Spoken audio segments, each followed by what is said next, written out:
What's up, internet? I was on Google Maps the other day and realized that there's a huge stretch of paved bike paths in Chattanooga that I've never explored before. So I decided to take a little day trip and see what it's all about. I set some rules for myself though. Not allowed to use my phone, no maps at all. I've glanced at the map before. I know it's gonna go around along the river, end up at some park near the airport, and then I'm gonna navigate back to my car using only a compass. And I only have $20 bill in my pocket for whatever food or anything I need. Should be pretty weird. And it's 30 miles, so plenty of time for me to rant about why I'm doing this and why I'm making a cringe YouTube video about it. So, all right, let's do it. Biologically, we're still hunter-gatherers, which means we're meant to be going over new fields. Maybe we'll eat this berry or hang out under this tree for a few hours. It was always different. We got rent to pay now, we can't just bumble around in the woods. However, I think the loss of that naturalistic wonder is a lot more self-imposed than we think. And it's for obvious reasons. We take the path of least resistance. We don't want to break our routine. We mistake comfort or even excitement for fulfillment. However, I think adventure is always going to be the better story, the better memory, and the better feeling at the end of the day. I'm a little lost.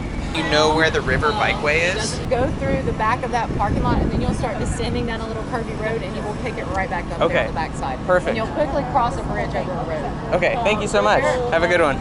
Last adventure I did was biking into Kentucky by myself, and I didn't see a single soul, and now we've got a full festival of wakeboarding. There's announcers and everything.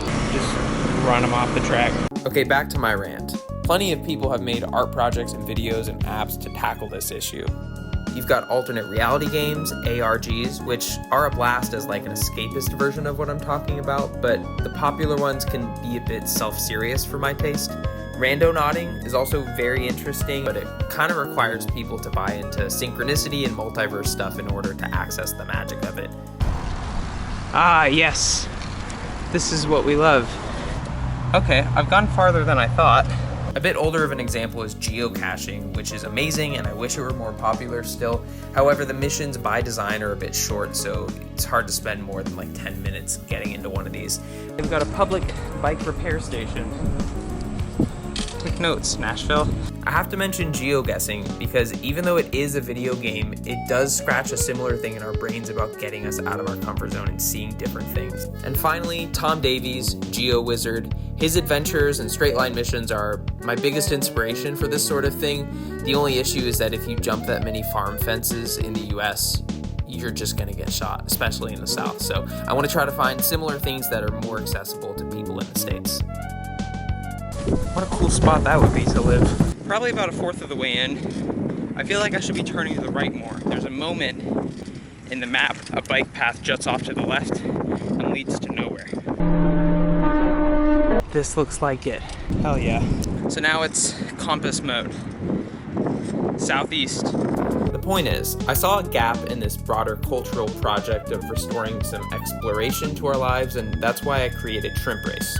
It was a big event, it was a blast, and I want to do more things like that in the future. However, I think it's profoundly important to be able to access that feeling on any given Saturday. No PTO, no budget, no outstanding physical or mental abilities. For me, I just have this bike, and not even in like a cyclist way, just like a dude with a single speed who wants to get out of the house sort of way. Please, God, don't just go to the interstate. I think I've turned too early. That's gotta be the bike path. Did you see that? It was a bober. Bober curva. There's not easy access to that. Do I have to climb? Okay, I figured it out.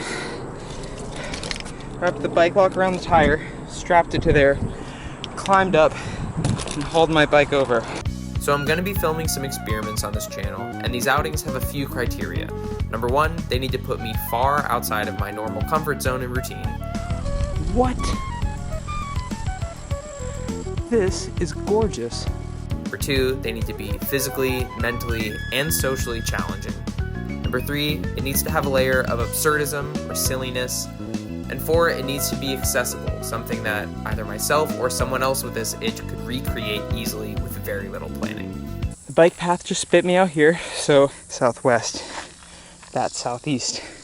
And I haven't spent any money yet, so I think we're gonna buy something cold and sweet at Circle K. I went to lock up my bike and there was a drug deal going on.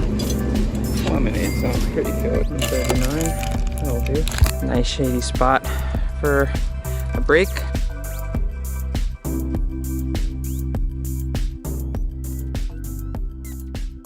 I am fully out of water, so let's see what this can do for me. 25 cents, I have a quarter, but it's all digital. I could use my card, but I feel like that goes against the spirit of the mission. No. So I made it to Camp Jordan. This is probably like 70% of the way through the ride. The next part is harder because it's less bike trails and it's just kind of winging it with the compass. So I might permit myself one peek at the map just to make sure I'm not setting myself to ride next to an interstate. That kind of happened on the way here and it was not fun. And I told Elizabeth I would be safe. So I should do that. Also, I thought I grabbed the hot ones. I don't really like plain peanuts, but it'll do.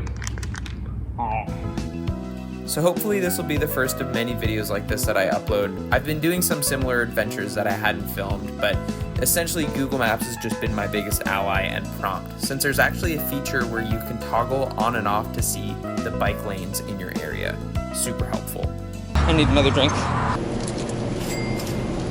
There's a moment in these adventures sometimes where you're like, oh shoot, I'm like really far away from my car, I'm out of water, my legs are cramping, was this a bad idea? And I think that's a good sign. It's $7? It's good, it's really good. I respect the hustle, and I'm not about to cave on my $20 limit. Oh, F, big old cramp. If you're watching this wondering why I made a video for a bike trip that's not scenic or well planned, remember that's the point. There's still stuff to explore everywhere, and you'll be shocked at how centered, de-stressed, and inspired you feel afterwards. Made it back to the car, which meant it was time for the world's tiniest celebratory beer and about 4 or 5 cups of water.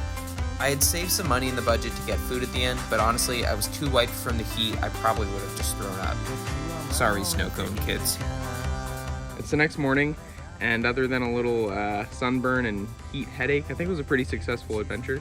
It inevitably became a little bit about just getting from point A to point B and exploring Chattanooga. So I think if I had to do it again, I'd give myself another task to complete, another thing to find, type of person to talk to, thing to eat, etc.